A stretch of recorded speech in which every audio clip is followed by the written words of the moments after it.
Il y a quelques années, j'ai vécu un truc fou. Un matin, je me réveille pépouze, je vais devant la glace et là, le miracle. Mon acné avait disparu et mes petits lolos avaient pris 2 bonnets. Chambé. Gros coup de bol pour ce type dans le bus, puisqu'il a trouvé plus simple de s'agripper à mon sein plutôt qu'à la barre installée là justement pour qu'il évite de se vautrer. Not today, Satan. Not today.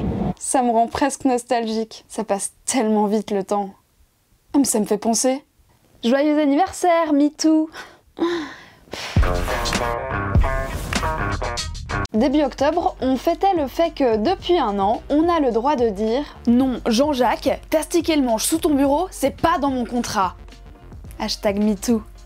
Bref, Harvey Weinstein glissait son sgeg dans toutes les bouches, et un hashtag plus tard, le scandale était sur toutes les lèvres. Ce qui est quand même une chance, parce que moi j'en avais ras le cul de parler manucure avec mes copines. Maintenant on peut discuter ouvertement des types qui se frottent contre nos cuisses dans le métro. Les hommes.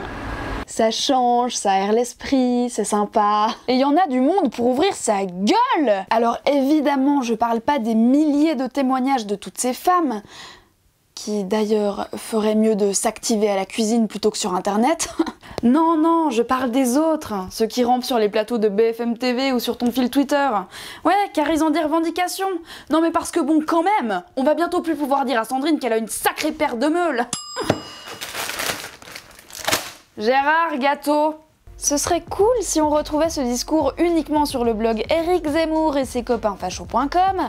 Le truc, c'est qu'ils sont vachement plus nombreux à cracher sur le mouvement MeToo, y compris des meufs. Oui, parce qu'apparemment, ce serait la fin du romantisme. Explication. Un doigt qui se glisse dans ta réducus sans ton accord, c'est avant tout un doigt auquel tu peux glisser une alliance. Et n'oublions pas qu'une femme, c'est d'abord fait pour être une épouse, pas présidente de la République. Ou scientifique, ou astronaute, ou tueuse en série, ou... Et quand ils ne nient pas les faits, ces trouducs nous disent que, quand même, c'est pas hyper sympa de traiter les agresseurs de porc. Mais bon, en même temps, si Harvey et ses potes avaient choisi de servir de la soupe aux SDF plutôt que d'abuser sexuellement des femmes, bah on les aurait peut-être pas qualifiés de gros gorets dégueulasses. Bon, je dois avouer que parmi les sceptiques, j'ai mes petits préférés. Les autoproclamés hommes bien. Ah mais je les vois de là, vexés que les femmes aient leur propre hashtag.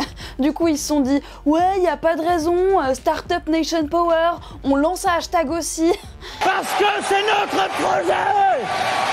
Tu te calmes. Et c'est ainsi que naquit Not All Men.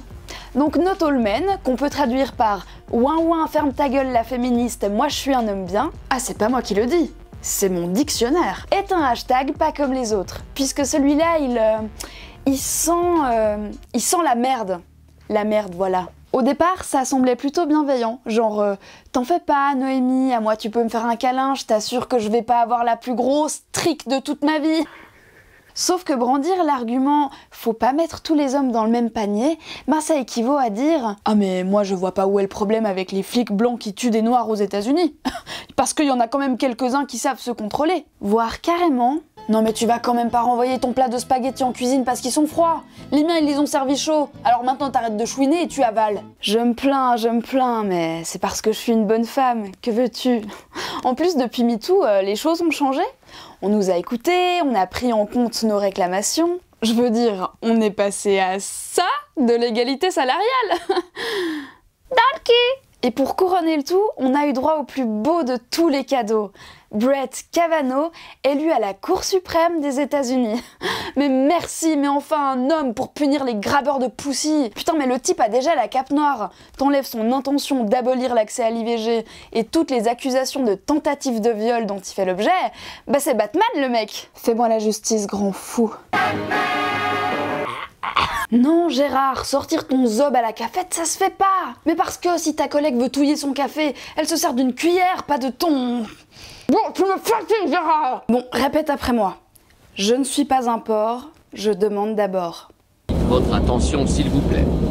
Pour la sécurité de toutes, nous vous invitons à surveiller vos poitrines et à les garder près de vous. N'hésitez pas à nous signaler tout paquet qui serait exhibé.